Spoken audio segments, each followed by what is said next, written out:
The governor of Alley's World, UEN Ensign Junior Grade Blackman Perry Stone, sat on the veranda of his new office space.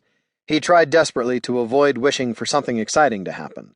Exciting on this planet could get a person killed. Not wishing to die, he couldn't stop himself from wishing for anything that might take him away from the monotony of day-to-day paperwork. He propped his bare feet up on a small wicker ottoman. The overhead fan swished back and forth with slow, rhythmic repetitiveness, but the pleasant onshore zephyr overwhelmed the fan's delicate airflow. The stunning view of the black sand beach and calm blue ocean beyond peeked through the 30-foot-tall fern grove surrounding the building. The picturesque scene included small groups of dependent families and military personnel playing in the mild surf. A piglet he'd named Shorty, one of his private staff, quietly entered, placing an iced smoothie on the tiny wicker table next to him without disturbing him. Stone and the Marines rescued the piglets from the Hyrocanian shuttle kitchens in the final battle for Alley's World. Since then, he hadn't been able to convince Shorty to stop following him around. One or another piglet had been at Stone's side since their rescue. Originally, his plan had been to stir up a little confusion for the Hyrocanians by turning panicked livestock loose in their corridors as the remaining Alley's World forces attempted to wrest control of the shuttle from the four-armed freaks.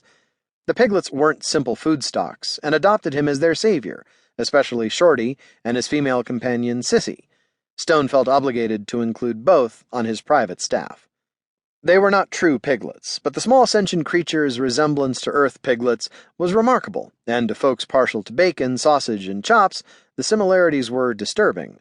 Stone found it unsettling that Shorty, always carrying a shoulder bag filled with gods know what, now wore tiny sunglasses under a handmade, wide-brimmed straw hat. Stone didn't know who made Shorty's accessories, or Sissy's for that matter, but they were a curiosity. Assuming the piglets had made their own hats, he wondered who made the sunglasses. He was positive that soon hundreds of piglets on the island would be wearing sunglasses. He hoped whoever was making them wasn't gouging the little guys too much. He couldn't ask Shorty or Sissy about the glasses because he couldn't communicate directly with them, and there weren't any Draskos around to interpret for him. He shifted slightly in his chair as a loud screech filled the air. No strange odors wafted up from the beach alerting him to danger, but he looked anyway. A couple of oversized Marines had tossed a young Navy spacer into the clear, clean water. The cry was one of distress as the young man lost his swim trunks, much to the glee of the female Marines who grabbed them and ran away. Stone sighed and turned back to his dataport readouts. He'd already read through the daily messages on his civilian personal assistant. 99% of those messages were from family, and of the "let's copy Trey on this status report to butter up the next boss" variety.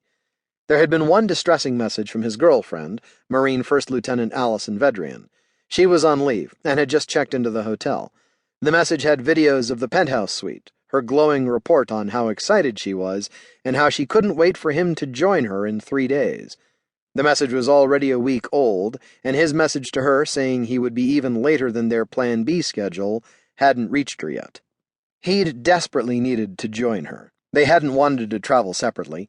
Plan A was to travel together, but that changed at the last minute so he could attend a newly scheduled mandatory commander's call. Being the governor was one thing, but he was still in the Navy, and mandatory meant just that. So Allie and Stone agreed to Plan B. She would go on ahead, and he would hop the next shuttle to Brickman's station, catching a ride from there on a family-owned cattle hauler to join her for an extended vacation. Cattle haulers weren't as fast, glamorous, or clean-smelling as the 5-star cruise liner she took to Peach's Rest, but it was the next fastest travel option. True to military standards, the commander's call was a waste of time, simply confirming the rumors of command changes in the planetary system's Navy contingent. So much for military life. People were always being transferred in and out.